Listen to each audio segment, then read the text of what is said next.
You don't want the engine regulating itself. That's my point, is you don't want autonomous robots deciding their own rules for themselves. You want to decide them for those robots. Sounds like an argument for regulation, though. That, like, what we need is a distributed system and not a centralized system. We can't look, the problem, all of these problems stem from the fact that we have a core centralized system with a lot of control. Also, it's also very, there's also a crowd mentality, community sort of thing where, like, you know, like most people think lobbying is bad. Yeah. Yet somehow it's still allowed to happen. And that's only because somebody's hoarding the fuel to make it happen and using that to drive their own agenda. I guess the problem I have with this concept of regulation or dictating the construct of a thing is, who decides?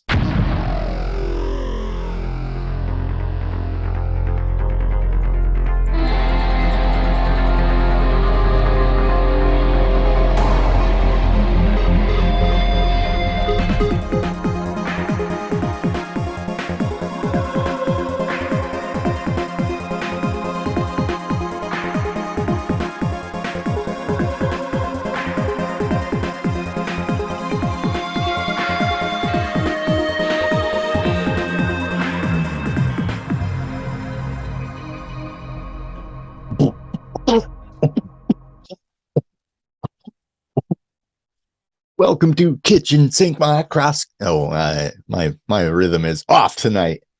I'm Casey Rochford, and I'm not drunk. You're drunk.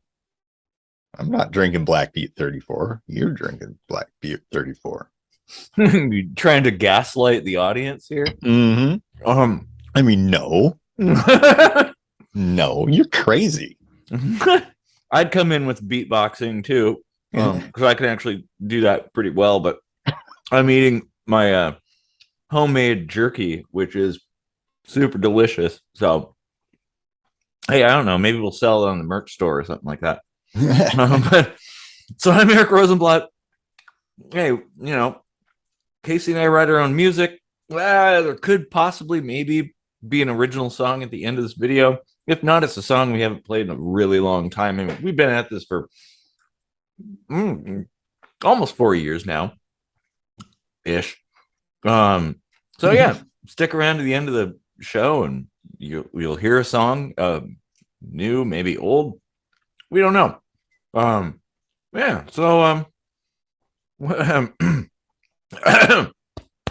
do you want to talk about today, Casey? Well, a viewer slipped me $20 to say we should talk about lobbying. Why, yes, if you split it with me, I think we should talk about it. Yeah, we can work something out. Mm-hmm. And, you know, we can make it look like the viewers wanted it all along. Yeah. That's the kind of shady shit that basically runs the government. Oh, yeah. Well, I mean, I think we can expand. Yeah, sure. Like, not just the government. Like, everything is basically, like, run by money. Well, yeah. Decisions within the government are almost exclusively made because of financial pressure, I guess. They're made financially. They're not made altruistically. That, you know, when campaigning and producing their campaign ads and stuff, politicians are all like, oh, you know, I'm part of the community, I just want to help people. But then behind closed doors, they're just like snorting cocaine and, you know, grabbing piles of cash for themselves and stuff, and everybody's doing it. And yeah, the government should totally just be cocaine and no money. Like, you know, snort your cocaine, make the laws, whatever, but, you know, leave the greed out of it. I mean, yeah, you're I mean, I guess you could do government without cocaine, but what fun is that? Well, it's already fueled by many of those things anyway. Yeah, I mean, there's we can expand this topic beyond just simply lobbying. Yeah, the influence of banking within governments and super PACs. Well, and I mean, I don't. This is not something that's unique to say like the U.S. This is something that's global, like globally in general. Some kind of monetary system kind of drives the whole thing. Yeah, I mean, it's certainly like a deep rot in the U.S. Yeah. And I don't know that it's quite so bad in most other countries, and it's certainly worse in some. But yeah, like this just makes me think, like, you know, with modern technology and everything, I really think that politics should be kind of veiled behind anonymity. Like, if you don't know who the politicians are, you can't bribe them. You can't have popularity contests as voting if you don't know who you're voting for. You just get to read their policies and platforms and stuff like that. Like, oh, this is what this person would like to achieve. I'd like to vote for this idea. Instead, we're voting for people and parties, and that's bullshit. Well, yeah, it's definitely a huge problem in that it's become this kind of partisan divided system where people just vote based on whatever party they've selected, which is like, it's kind of like praying to a particular god. Like, it's very much like religion. You know, a cult of personality. Oh man, good. I mean, that is the whole government. Cult of Personality by Living Color. Like, I almost said In Living Color. That's that's a also a very awesome show. It is. Did Living Color ever play on In Living Color? In Living Color? On Living Color? I'd be curious. Like, if not, why not? Yeah, exactly. Well, and here's the thing, like we were kind of talking a bit before recording this about all of this, and the thing is, like, most people, just the average person, including politicians, are all agree that lobbying is a problem. Yeah, but yet nobody's doing anything about it. It's kind of the same thing with fucking daylight saving time. Like, we all agree this should be changed. It's very easy. We could easily change this. But yet, oh no, we'd rather go and do this thing or that thing and all this other stuff. And like, why? I mean, this is a simple thing everybody can agree on. Everybody can agree that lobbying is bullshit. Like it is akin to bribery. There are lobbyists. It's exactly bribery. Fat wallets going to DC and greasing the palms of politicians to get them to do their bidding. How is that legal? How is that, like, even just morally okay? Well, this is the injection of capitalism, and it is capitalism, into politics that actually controls the government. And that's why it's accurate to say that even though capitalism is an economic system, our government is capitalism. Like, that's what fucking rules everything. Money drives everything in our government. Well, it is. I think it's more accurate to say it's a corporatocracy in at least in this country, and that the reason only because the corporations have the most money. Well, but it doesn't change the premise. No, that's true.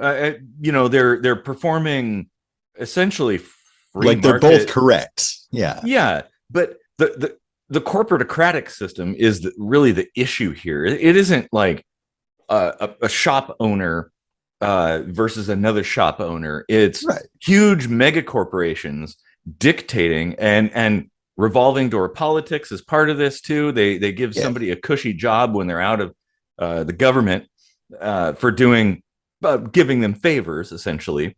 And there are studies. There's one really good study that showed essentially that every single politician, it doesn't matter what party, none of them do anything that aligns with what their constituents want. They always align with what the corporations want. Like the global companies, like the banking system, or the military industrial complex and stuff. Like none of it has anything to do with the average person. They don't care about the average person. They care about passing legislation that provides favors for some big ass corporation. To hell with the average person. We don't care, because they're the man in the high castle. They're up in their ivory towers and they're unaffected by this kind of stuff. And they walk away with shit ton of money. How is it? Tell me how it is with the salaries of senators or anybody that in higher levels of government, with the salaries they have. How are they like all multi-millionaires by the time they walk away from that? I tell you what, like, when I rail on capitalism, it's not that I think shop owners are dicks because they want to make profit, right? Capitalism to me is like a gun. By itself, it's just a tool. But people are exploiting the fuck out of it. And if you aren't regulating it enough, this is what you get. Well, school shootings, lobbying, all this shit is out of control. And all we got to do is just rein it in a little. Well, okay. Now I'm going to go out on a limb here and kind of say, I agree with you on the first premise, but the second, I think the regulation is exactly why there are problems. Like the giving up power from ourselves. How would you stop lobbying by not regulating? Well, you would not allow it to happen in the first place. The thing is, like, these people have the power because we have given them the power to do it. We have forfeited our own control. The money is the power. Well, no, the money is the money is the fuel that drives the engine. The thing is, like, the fuel provides power, dude. I understand that, but the power, like, using the car analogy, you can't just burn gas and move. Like, it has to be contained within a system that captures that energy and does something with it. But you do want to move. Well, sure. I mean, so you have to regulate the power. Well, yes, but not okay. You don't want the engine regulating itself. That's my point. Is you don't want autonomous robots deciding their own rules for themselves. You want to decide them for those robots. Sounds like an argument for regulation, though. If you don't want the car to be autonomous and decide how it uses the power. No, you're correct. You're correct. But I just want to, like, separate the idea of, like, governmental regulation versus community regulation. That, like, what we need is a distributed system and not a centralized system. We can't look, the problem, all of these problems stem from the fact that we have a core centralized system with a lot of control. Also, it's also very it's very religion-like, where people, like, it becomes part of their identity of being part of this system. Is not a corporation in itself a community, though? It can be, sure, and that's what's happening. Like I totally I'm on board with your premise, right? Like, communities drive things.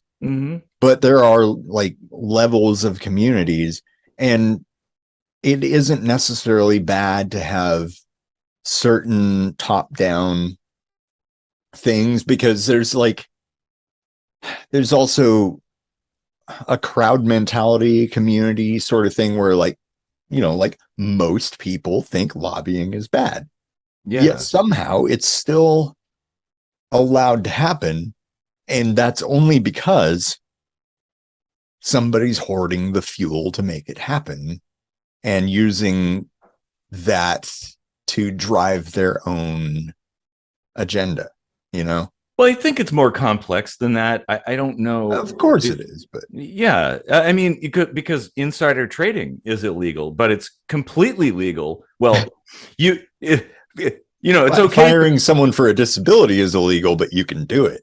Yeah, and get away with it. Well, yeah. I mean, I guess the problem I have with this concept of regulation or dictating the construct of a thing is, who decides? How do we decide that? Like, how do we create like an equitable solution for everybody? How can we solve this problem? We can't do it by praying to the gods we've been praying to for the last centuries or two. Like that obviously hasn't worked. So that I guess that's my point, is like, we need a distributed system. We need something that's like legitimately community driven, and maybe we don't need a system that covers, that is an umbrella over all. We don't need a one god. What we need to be polytheistic. We need many gods, if any god at all, I guess. I mean, I'm open to ideas, but like, how do you think deregulation could end lobbying? Well, I don't know that deregulation, that's not really what I'm saying. I guess my point is, like, in order to solve this particular issue and many other issues, the thing is, like, lobbying is only one problem within the system. It's only one cancer that we have. We have a multitude of cancers that need to be solved. Right. But we're not going to solve it. Things one at a time and focus on it. Yeah. Sure. Or maybe prioritize, figure out well, let's look at it objectively and try to figure out the core cause and the interconnections between things. Like, because if you map it out, you can find some just a select few common embryos that are giving off all of these issues. Could rattle off like 10 things about the government that are just fucked, term limits, or oh my god, yes, term limits, yes. Another thing everybody term fucking agrees for fucking on. Judges too. Yeah, everybody agrees on this. Nothing changes. Well, and it doesn't. You know why it doesn't? Is because the people who get to decide are the people who are deciding on their own limits. It's like too much power. Well, yeah, like I said, that study found that almost every politician doesn't do like, none of their actions correlate with what their constituents desire. They almost always correlate with corporate interests, and like multinational corporate interests too. Like, we can't keep praying to the same gods and expecting for our prayers to be answered. There has to be a new way. And I think exactly. I keep saying this, and I don't want it to sound like it's just the easy way out, but it is written into the Constitution. Sometimes you got to burn it down and start over. Like, we've learned a lot. Mm-hmm. Like, if we just take all this stuff that we all agree on and form a new constitution and overthrow our own government, and just say, you guys are done. It's not working anymore. We're going to build a new one. It's going to suck. It's going to be really hard for a while, but you know what? It's already shitty because of COVID. So what better time, right? Well, and all the wars going on, and potential wars, like, and, the world's fucked. Everybody I know, including myself, has just been to a cardiologist, and within a 7-day span. Like, this is crazy. Like, people's hearts are giving out from how shitty everything is. Yeah. Like, and there will be a tipping point. And no, you're right. You're absolutely right. It is part of the founding documents. I mean, the Federalist Papers probably spell it out a lot better than the Constitution or the Declaration of Independence as far as the whole burning it down and starting over. But that was absolutely part of the assumption. Like, hey, this is an experiment. If it goes awry, we're putting things into place so that they can smash this shit and like the demon won't get out. Like, and I don't know. I don't know if there's a way to do this, but if there's any way that we can write it in that under no circumstances should we be idolizing the Constitution. We should almost just name it something else. Like, whatever founding documents drive this government, it needs to be scrutinized meticulously, constantly. Well, you might put up there the link to my scientific legislation minute microscopy. And I do want to brilliant stuff. Throw this out here really quick that we're not talking about necessarily violent revolution. You could do this completely peacefully, like without shots fired, Molotov cocktails. You don't need any of that shit. Like, it just can't arrest us all. Yeah. Well, and it just takes enough people to get together and just be like, no, we've had enough. We're done. Our late friend Kelly had that idea of peaceful violence. Remember that? Like, if enough people just band together and swarm the puny little government we have, like, as far as like sheer numbers go, right? And let's not forget that our military takes an oath to defend the country, not the government. Yes. So they had damn well better be on our side, right? So they'll back us, hopefully. Okay, in revolutions and military coups and things like that, the military generally sides with the people, whereas the police do not. So the police, there are good cops out there. I don't want to like paint with a broad stroke all cops, but traditionally, historically, police tend to side with the state, whereas the military tends to side with the people.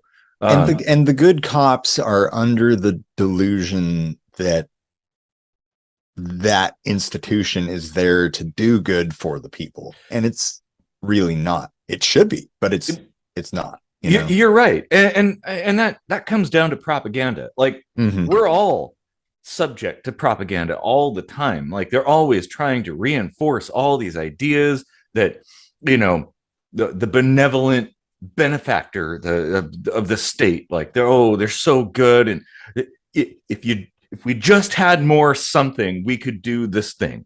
Like, Hitler said the same shit, by the way. So such a good episode.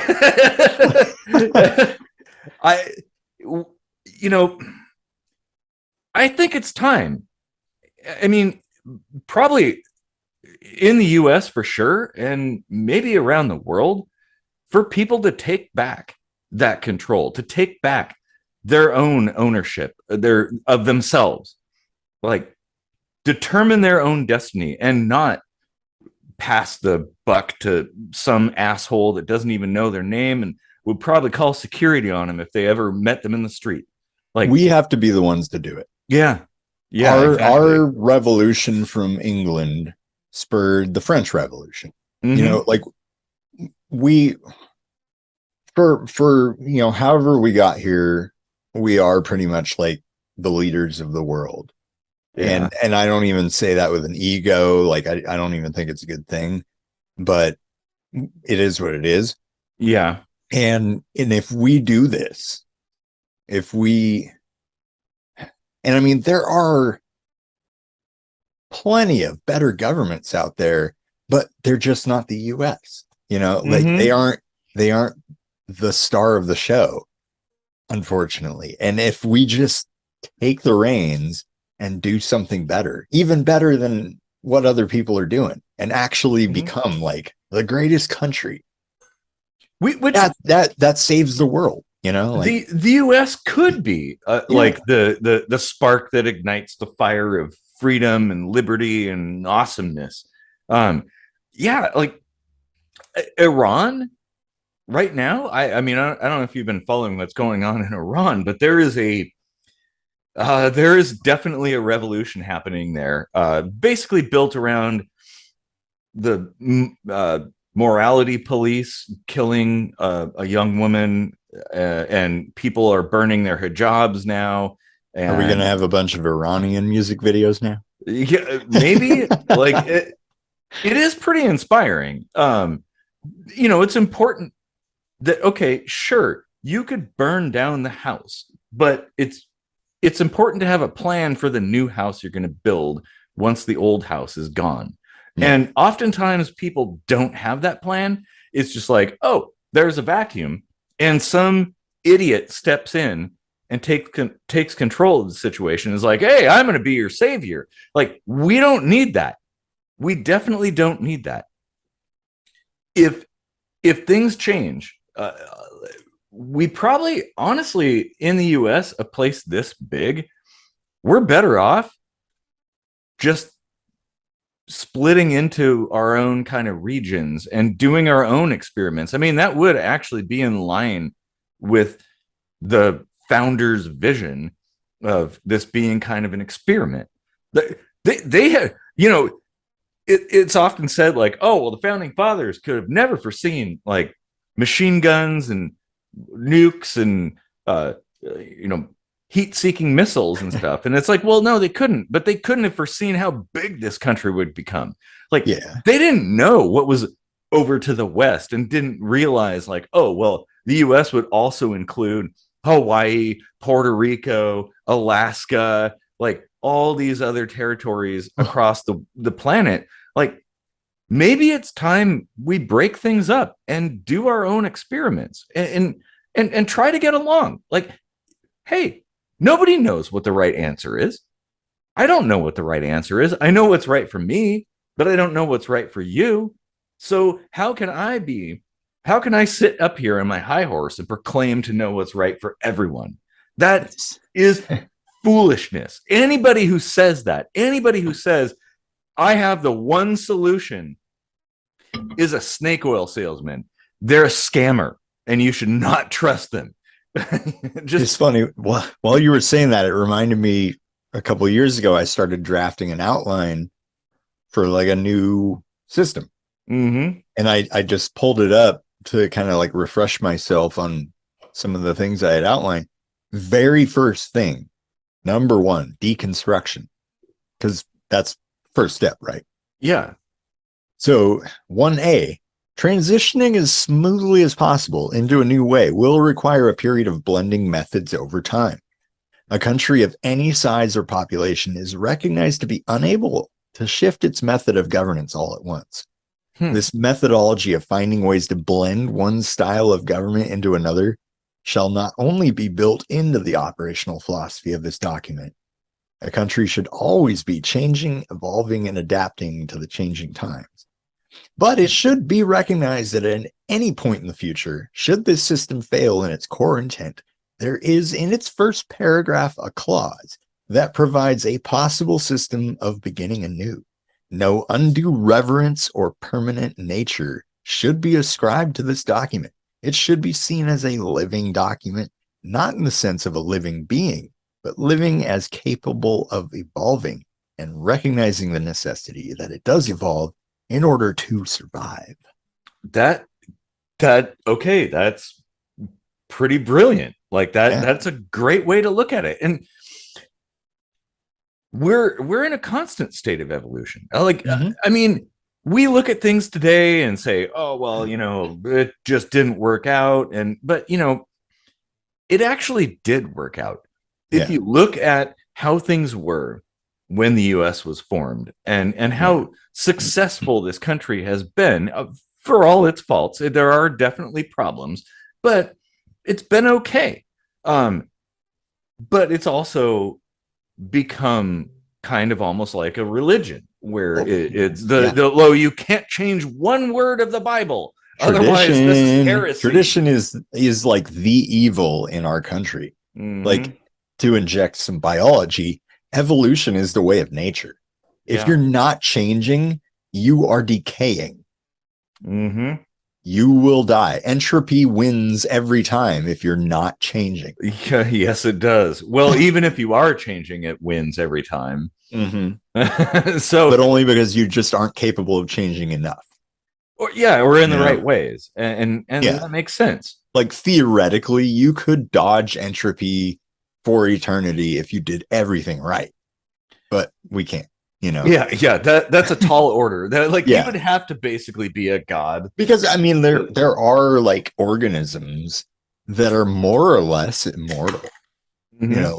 Like tardigrades can live in the vacuum of space. I mean, there is shit. There are extremophiles that can do things that almost defy physics. Mm-hmm. Like it's not impossible to live forever. It's just we're never going to do it.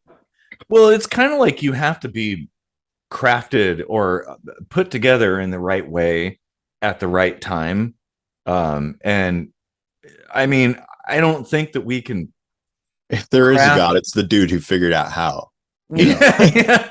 And I don't think we can figure that out. And this is the thing. It's like, I want everybody to be happy. I want everybody to live a long and fruitful life, like free of struggle and strife. And I think we can do it. Some people want different things. And so this is why I don't believe in like a one size fits all umbrella solution. Like, we should be able to, because nobody knows the right answer. Like, what is the right way? What is the right system of governance, if there even is one? We may find after millennia of experimentation that there is no right system of governance.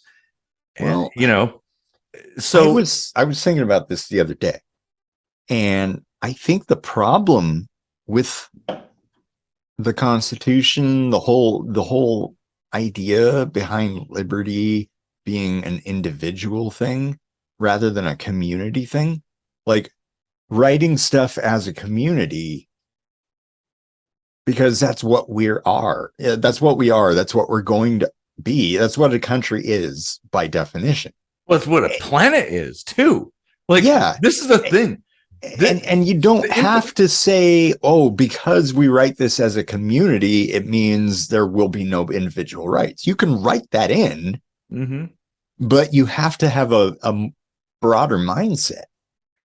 Well, yeah, the issue is less legislative, in my opinion, and more, I guess, societal.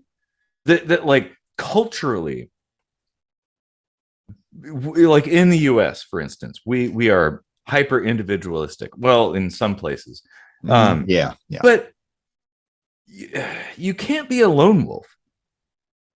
Like, you always have to consider your interactions with the broader population. You cannot have rights without responsibilities. Well, and that's what people think is like, I have rights and I shouldn't have to do anything for them. And that's actually, interestingly enough, that is actually a core component of capitalism, is this whole working within a broad and complex system, interacting with that for the betterment of everybody. Like, everybody wins. Out. Like, ultimately, it should be a win-win situation. There should not be the haves and the have-nots. I mean, there's obviously going to be tiers, but everybody should have enough. I mean, at a fundamental core, pay in, pay out should be all it is. The concept of profit is what pollutes it. It's like all this valuation is what really makes it shitty. It's like, if I do you a favor and you do me a favor in return, we're not putting numbers on that. And that's capitalism. That's that's true natural capitalism. Yeah. It's like, oh, like I feel fine with this, I feel good because I got something in return, fine and dandy. And exactly. Yeah. And everyone has their needs met and it's all good. Like there's no need to like write shit down and keep the books in the black and all that shit. Like, and maybe in that regard, the reason there's accountants is because of government, because they have to keep tabs on all of the numbers and stuff like that, because government tends to be very particular about that kind of thing. Do they have to? I think they just want to. Well, yes. Okay. I think we all just want to. Like, we don't have to. We could literally stop using money in this day and age easily. Just say, fuck it. No more money. No one will starve to death. I guarantee it. I fucking guarantee it. Well, you're actually... If we just burn all our money and say, we don't need this shit anymore, we'll all get by just fine. We ultimately will, because prior to the advent of currencies and things like that, people ultimately did get along. Exactly. Granted, as things get more complex, you kind of need some way of having something that we can all generally agree on, that like, oh, I could trade like so many sheep for so many ears of corn, or I could trade some fuel for my vehicle for this thing, for some shoes or something. Like, how do we mix those things? There are things that are hard to do. Like, okay, yeah, houses are really expensive, right? Why are they? When you really break it down, doesn't make a lot of sense.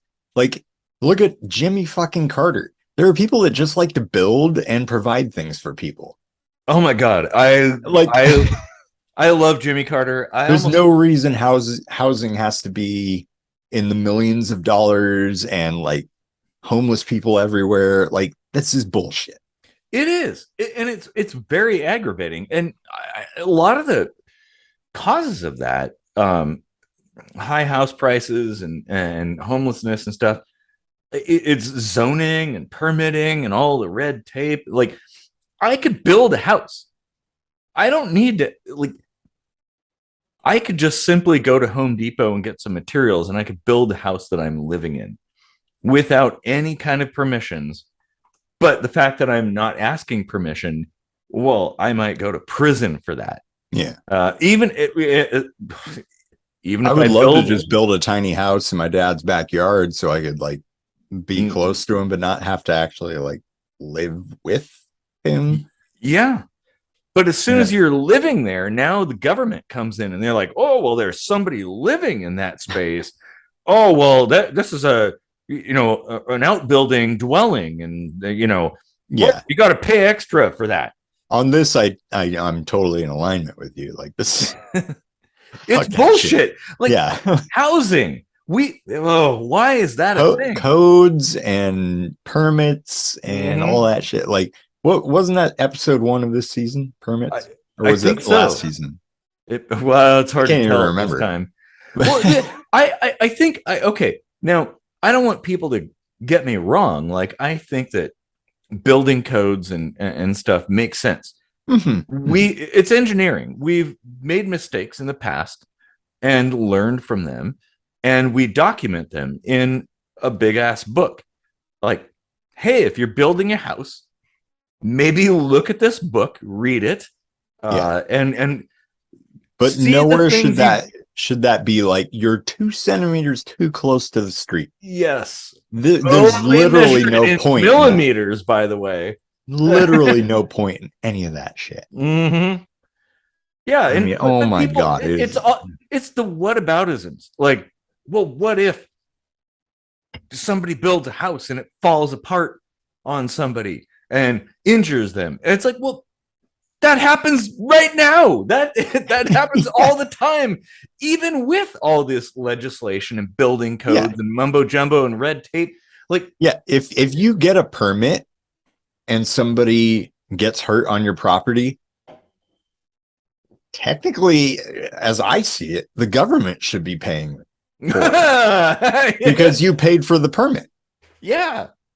And they authorized it. Because, like, what's the point of paying for the permit if you're paying for someone getting hurt either way? So just don't get the permit. Just do it. Yeah. Yeah, that's illegal. And yeah, YouTube's going to demonetize us now because you're not supposed to promote illegal things. But, you know, fuck you. Swivel on it, punk. Yeah, we don't exactly make a paycheck off of YouTube anyway. So, well, you know, I see this project, what we're doing here, as changing the world. Like, we are revolutionaries. We're the beginning of this kind of change that we want to see, and that's saying, like, be the change that you want to see in the world. Yeah, and that's not an ego thing. It's just like, if and when people discover this channel and really dig into it, they're probably going to be like, you know what, this is like actually making a lot of sense. Like, all of this is just a think tank for a better way of coexisting on planet Earth. Yeah, which is ultimately what I want. Like, the kitchen sink. Yeah, I look at the things not from a nationalistic standpoint, but from a global standpoint. Like, we're all humans. We're all it doesn't matter what country you live in. We're dealing with like kind of the same shit no matter where you go. Some places have it a little bit better, some have it a bit worse. But ultimately, we're trying to figure out how best to live. And I think the free and open sharing of information is the best way to do that. Like, share what you've learned. Like, there are some super smart people. I don't consider myself a smart person.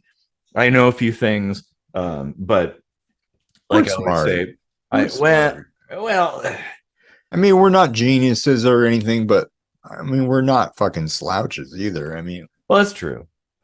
Yeah, you know, like, I mean, there's egoism and there's too much modesty, and you have to be somewhere in the middle, you know. Yeah, and I think it's important to share ideas. Yeah, you know? Like, I mean, there's a reason I thought about running for governor, is because, like, I feel like my ideas would really resonate with people, but you know what? I don't have the money to lobby to actually get into the popularity contest. Oh my God, dude. You are right on that. Like, that is bullshit. Yeah, to like come full circle, right? Like, yeah. And like, that's the only way to play the game, is to have money.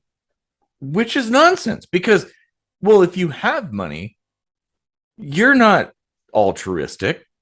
You know, if you're like wealthy enough to be elected, you can't possibly be a man of the people or a woman of the people.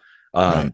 You're going to be somebody who's an elite, and, well, your decisions are going to be based on what the elites want. Just another argument for anonymity. Yeah, or anarchy. I mean, either way takes money out of the equation, right? Like, and I don't see any reason that the two couldn't coexist. An anonymous run government that allows pockets of anarchy to exist and, you know, fuck off on their own. And, you know, if and or when they interfere with the rest of society, then you deal with it however you deal with it. Yeah, well, and that's kind of my take. Otherwise, they're not harming anybody. So yeah, that's kind of my point. Like, if you're not affecting anybody, all these moralistic people are inclined to say, like, well, those people are bad and those people over there are bad, but they're just people minding their own business. They're just living their lives. So technically, I don't think it is illegal to be anarchist in this country. I think not yet. I think in the current state of things, you actually can have your anarchist commune and do what you want and be off the grid and not pay taxes and all that stuff.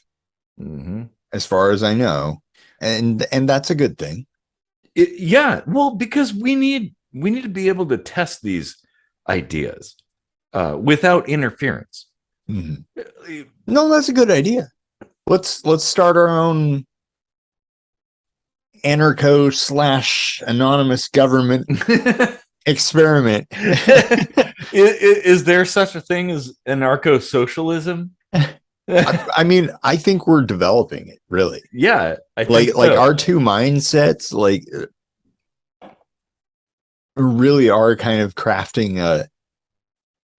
a sort of system like that, right? Mm-hmm. Because we're both empathetic people that care about others, like socialism, but also very individualistic and freedom based. Like, I don't want to be told what to do, but I also think that there should be like some kind of sense of obligation, at least. You know, like some suggestion that there should be contribution, you know, like rights, responsibilities. It's a scale that needs to be balanced. I wholeheartedly agree. And I don't want people to get me wrong. Like, I might be an anarchist, but it's like, I don't see it as like you just do whatever the hell you want. No. You live in a culture, a society, and you have to be a part of that and to take care of people at all costs. Like, otherwise, I mean, yeah. I mean, I honestly think, you know, that the whole idea of political gradients, whether you see it on a line or a quadrant based map, I think both of those are so limited. Because our two ways of seeing things, most people would define as like diametrically opposed, but they're not at all. True. Yeah. Like, and people recognize this, but I don't think they see the forest for the trees, right? Like, they all recognize that everybody wants to get along, that everybody wants to have their needs met, and they focus so much on the details of how to do it. Fuck all that. Like, well, the details do not matter. They're probably still thinking in this kind of religious paradigm. Yeah. That like, you've got to be part of a team, right? We got to align with a team, otherwise you're stateless or something. Part of the anonymity in government needs to be no parties. Like, parties are not allowed. You cannot put yourself in a box and say the others are bad. You know, like, yes, that was actually kind of the way things were in the US in the early days. Like, people and I think where did parties start even? I don't know. I don't know. And I don't know why. Is that our fault? It might be. No. It's other places had parties too. Okay. But it's kind of natural for humans to kind of congregate into sects. It is. But we need to fight against that. We should. Yeah, we should always be fighting against that, because that is detrimental. Like, if you really care about the cause that you care about, you would not want there to be partisanism or religious factions dueling each other. Because then the problem with it is it becomes less about the issues, the things that people actually care about, and it becomes more about the teams and the stats and all that stuff. Like, so you lose it all. And then it becomes idiocracy. It's just like a clown show, essentially, at some point. Just like, oh, your president's coming out with like, entry music and flashing lights and stuff, and takes off the the point I was about to make is kind of funny that you said idiocracy, because the guest that we were scheduled to have tonight, but he got sick. We were going to talk about an episode of Aaron Ross, another YouTuber. And in that episode, he was saying, how did we become such an idiocracy? That's kind of funny. But he had mentioned something that, like, in his lifetime, and I think he's probably in his early 60s, late 50s. I don't know. 50s. He mentioned probably, Kennedy and stuff. He was saying at one point, the Democratic and Republican platforms were pretty much identical. Yeah. And the only real differences now are so superficial. They're basically just religious. Like one side's religious, the other's not so much. They still do a bunch of the same shit, though. And that is a very astute observation of the state of things in the US. And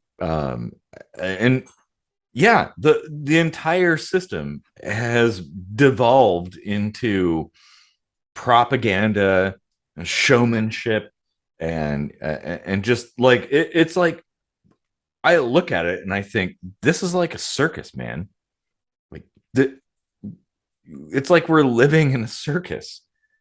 It really is sad. Like, and the thing is, like, the saddest part about it is it's ineffectual. It's not doing anything except serving itself and not helping anyone. No part of this is helping anyone. There are people right now who are dealing with problems that we can't even imagine.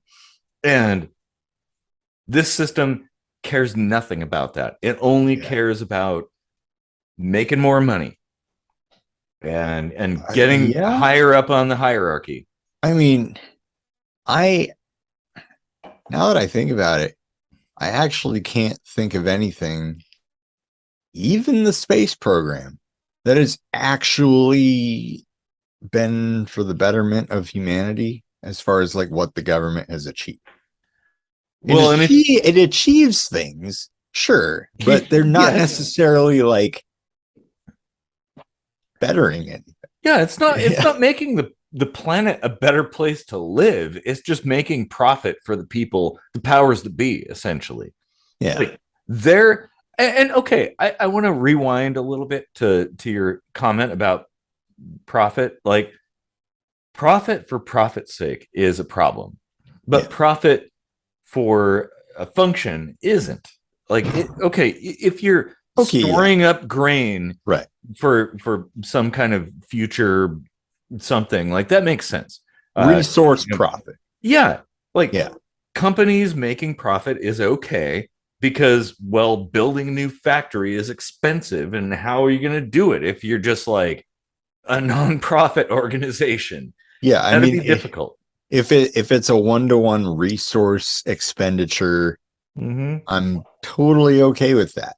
And like a buffer for unforeseen emergencies or whatever, like a reasonable buffer.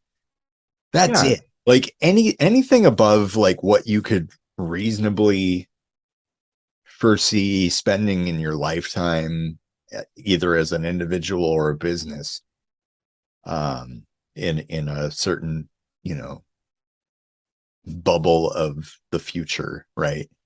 Bubble of the future.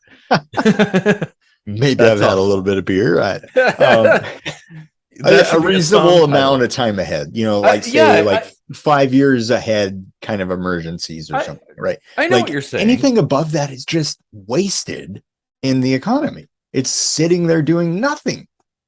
Well, yeah. Well, it can be. If you're going to build a new billionaire factory, you literally cannot spend all your money in your lifetime. Well, okay, that it's a lot of money. Yes, it is. Like you cannot fathom that. No, billions of dollars. Like, look that up. It's ridiculous. but it's important to separate a company's profit versus an individual's profit.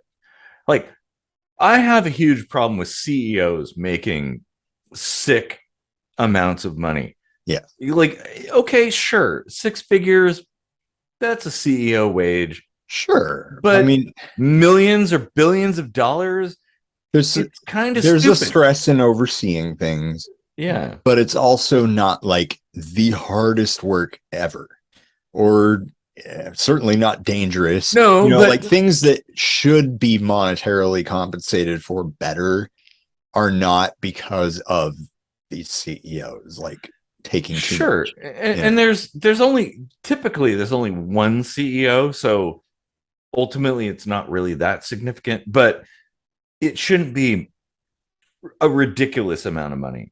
But a company, don't forget the C-level employees are also making a pretty nasty amount of money too.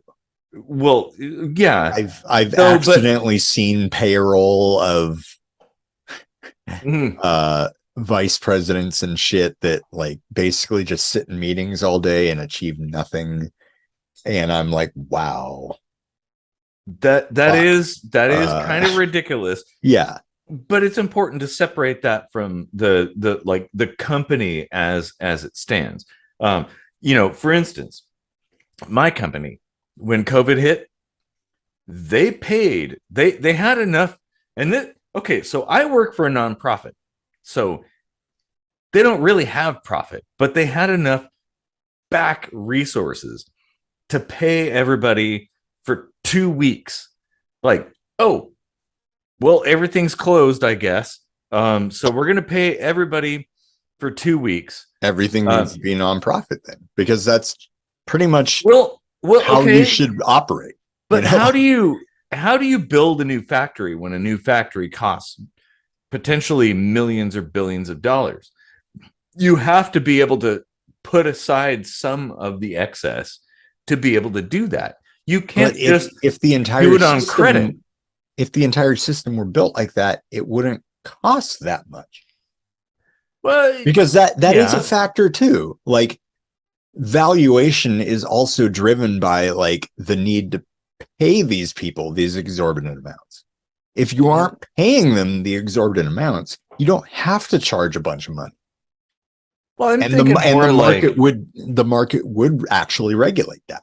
It's like, oh, I'm not going to pay $1 million for a house when I could buy a perfectly viable house for 5,000. That's a good point, and that is certainly something to consider.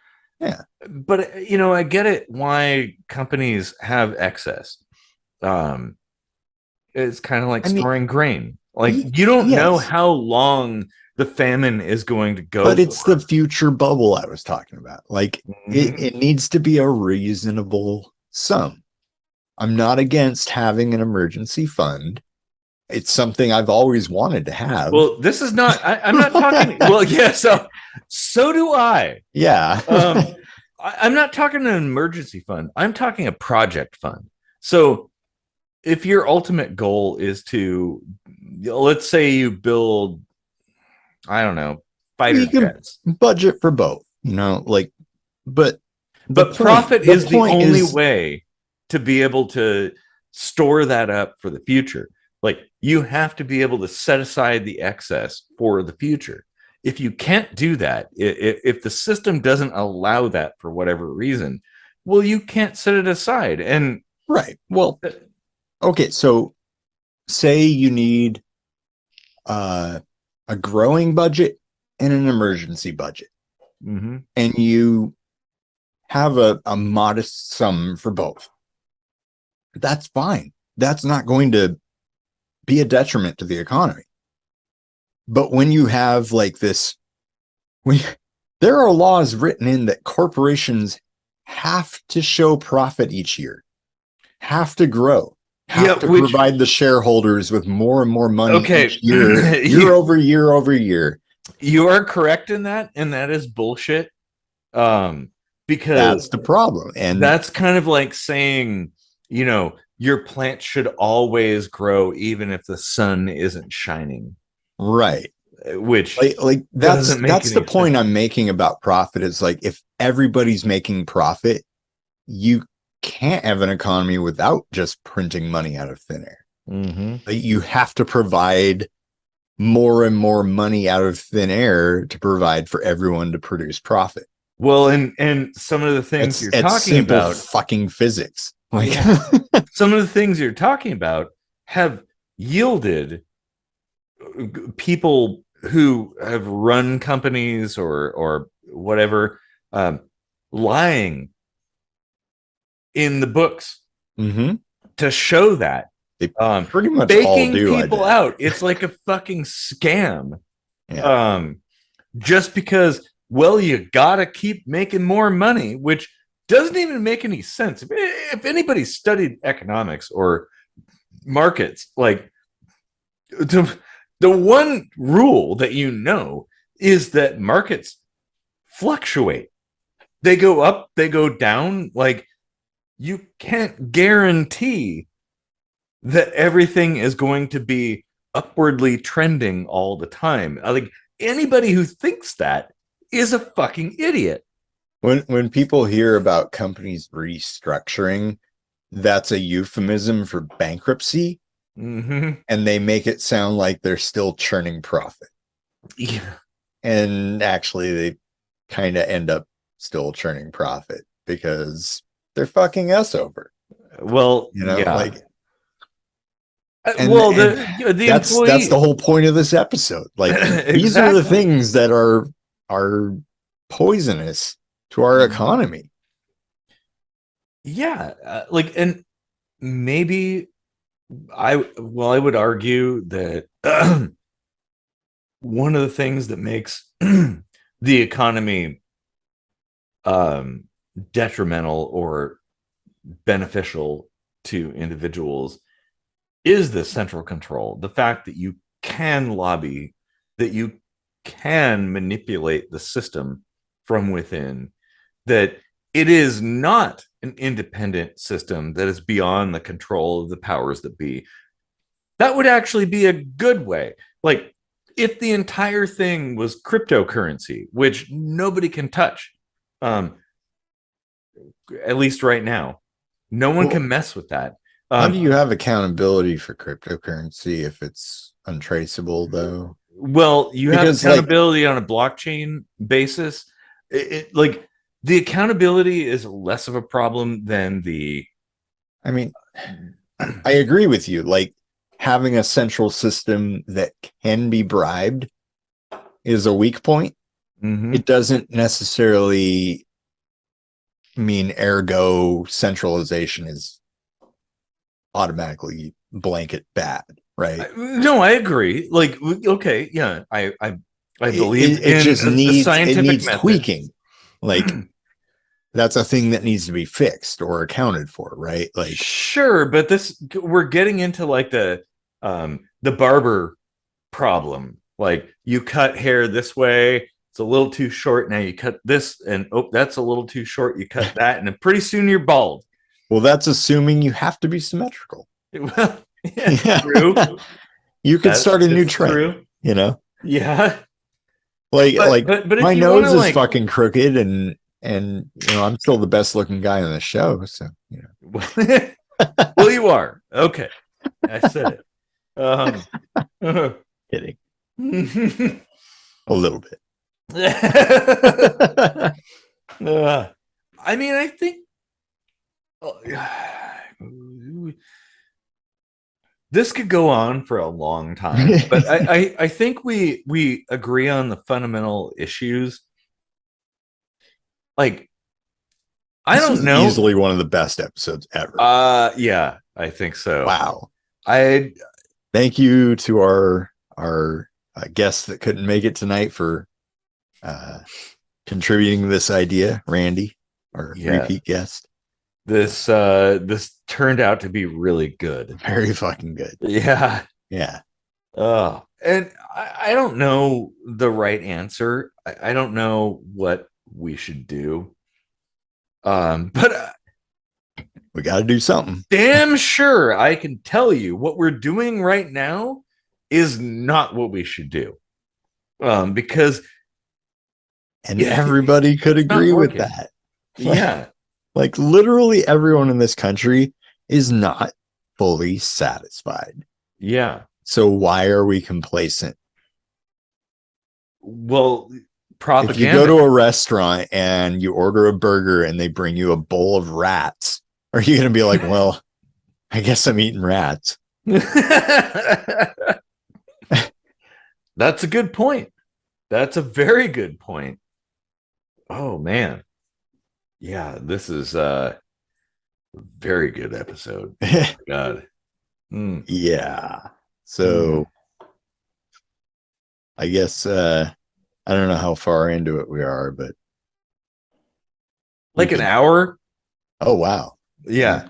We could keep going for like 2 hours. Like we covered a lot of stuff, although I do have to drive to pick up somebody tonight, so I think we should probably cut it short. Yeah, we don't want you too drunk on the road. Just nicely drunk. Nicely drunk, yeah.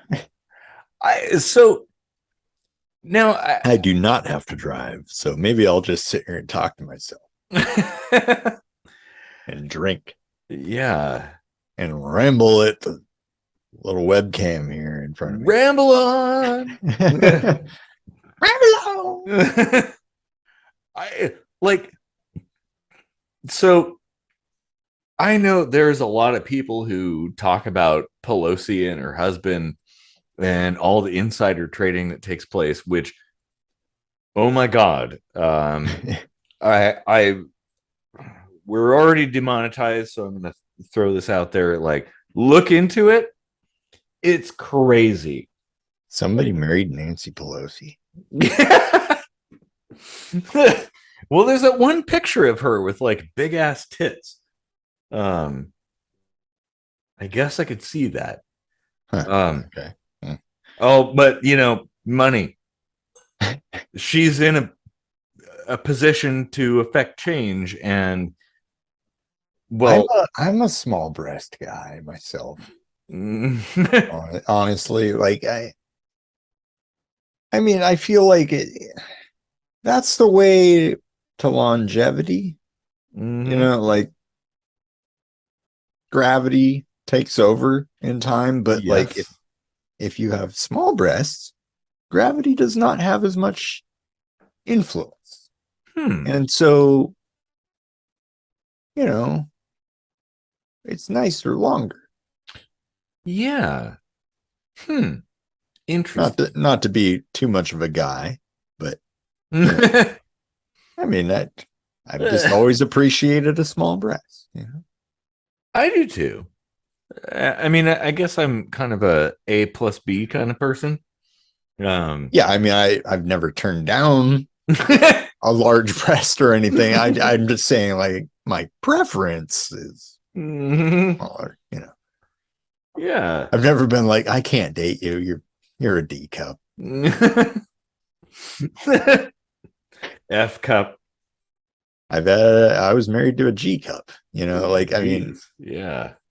It's certainly not like I'm not so superficial that I like base my dating criteria on breast size or anything. I wouldn't either. We're just talking about preferences. That's all. Exactly. Oh man. How did we go from lobbying to breast size? Lobbying to tits.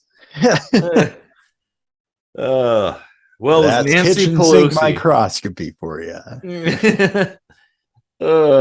If you've got small breasts and you like this episode, well, you should subscribe and enjoy your small breasts by yourself, because I am spoken for.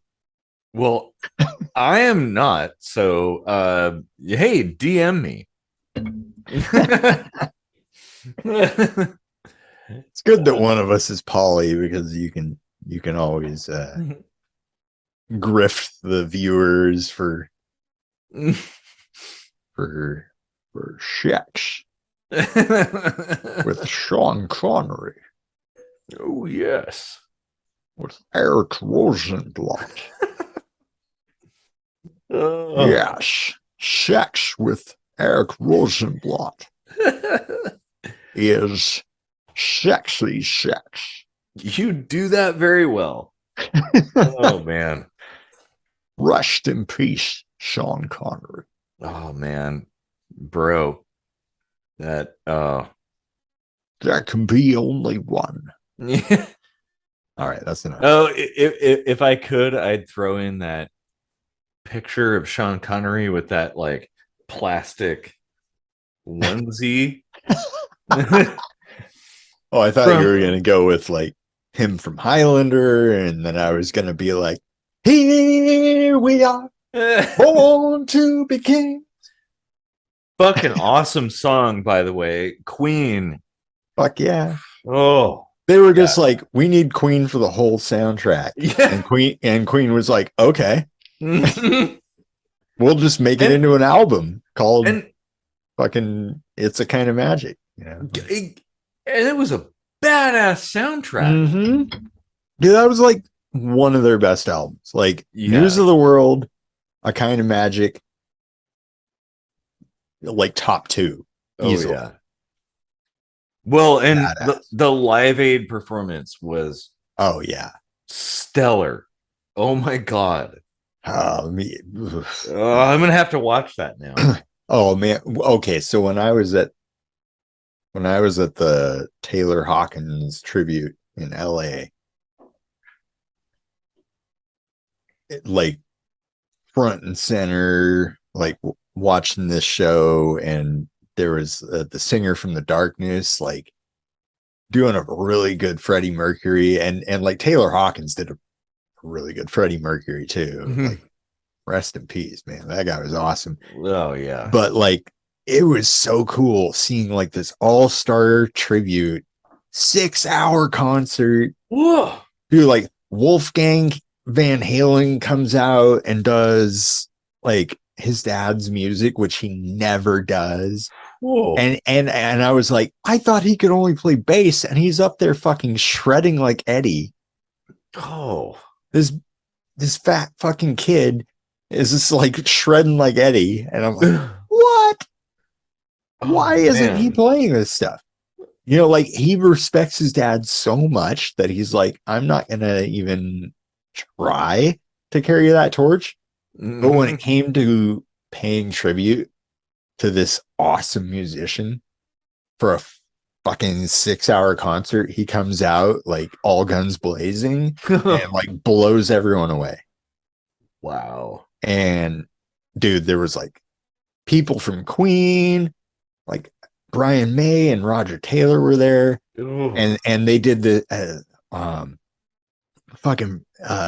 Brian May comes out and just sits on a stool with an acoustic guitar and plays Love of My Life because Taylor's wife wanted him to. Oh. And like everyone's crying, like I'm crying, everybody's crying, the world's crying. It was so fucking touching. Like that was easily like I don't care that I have been sick for a month ever since that concert, and it was worth so it. Tired.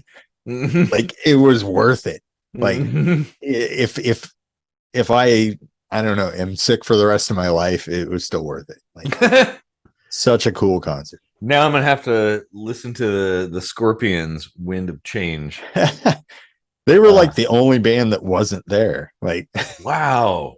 Like Ann Wilson from Heart and Joe Walsh reformed his band and came and like and a bunch of Motley Crue came out, Def Leppard. Oh my god! And Joan Jett and Jesus, what the hell? Yeah, and dude from this guy plays with Dave Grohl all the time. Josh Homme, I forget. Queens of the Stone Age, them Crooked Vultures, you know, that guy.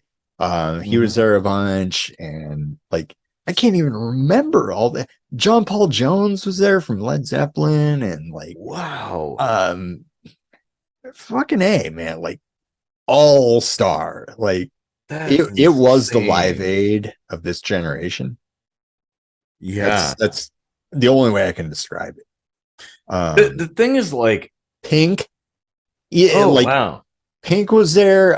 Kesha, however you say that, her tits fell out. Keisha. Um, Oh, really? and she just kept playing. Like her tits are bouncing around. Like if they had pasties on, but like Oh. she knew they were gonna fall out. But like Mhm.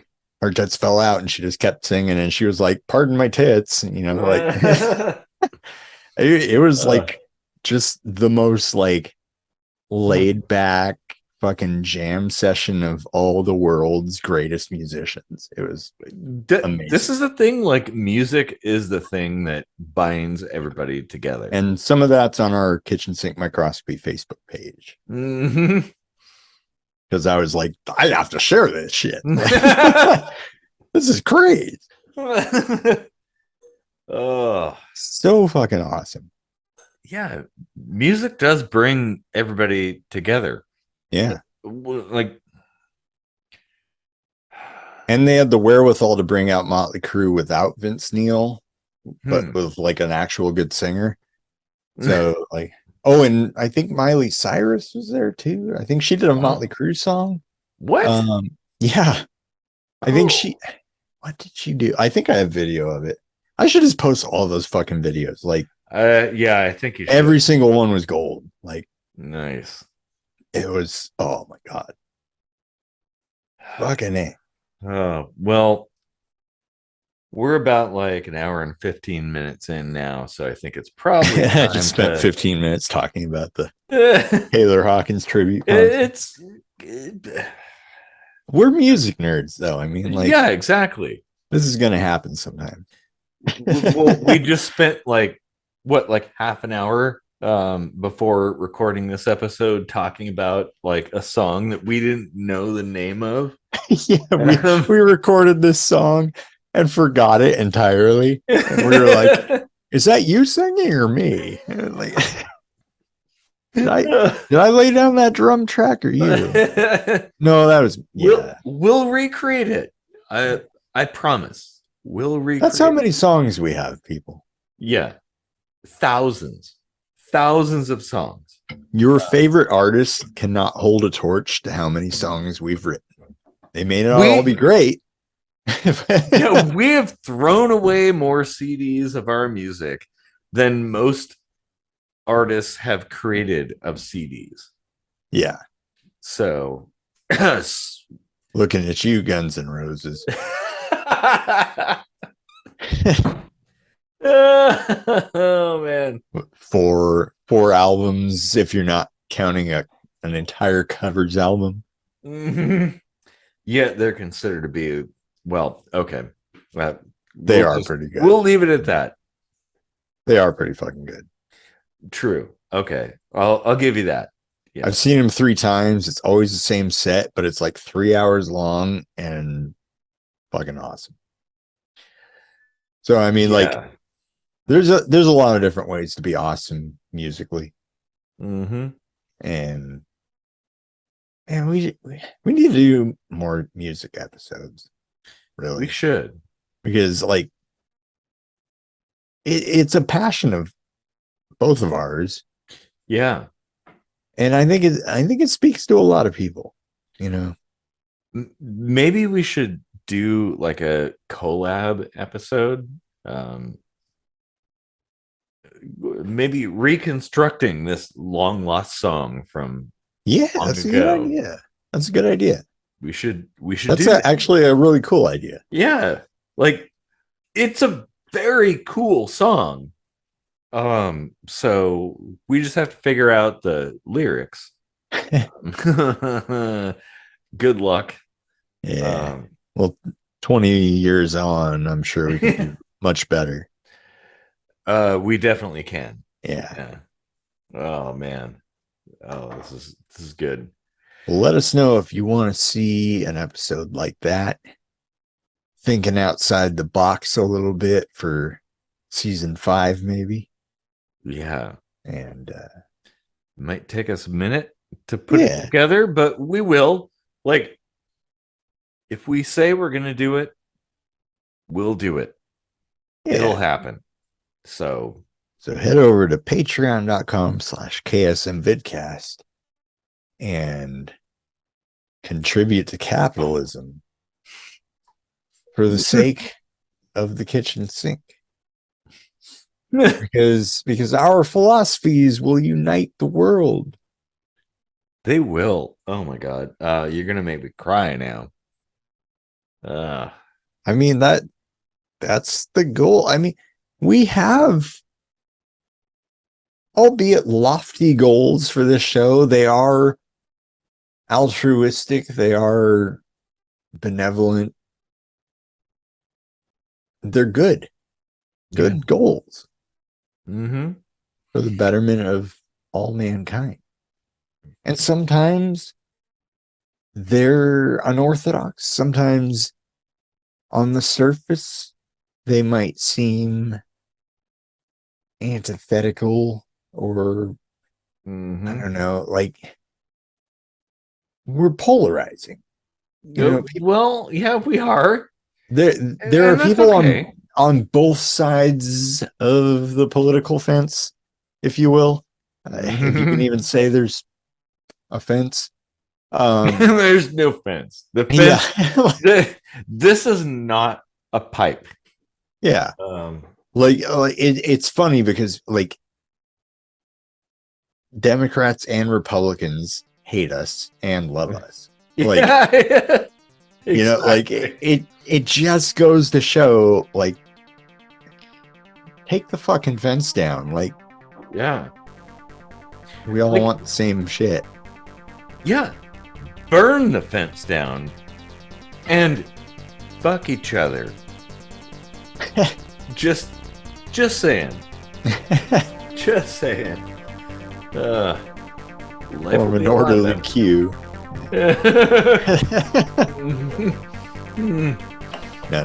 I am spoken for. And I am very happy in my situation. Well, that's good. Yes. Well, I think we've rambled on long enough. So, yeah. Arr.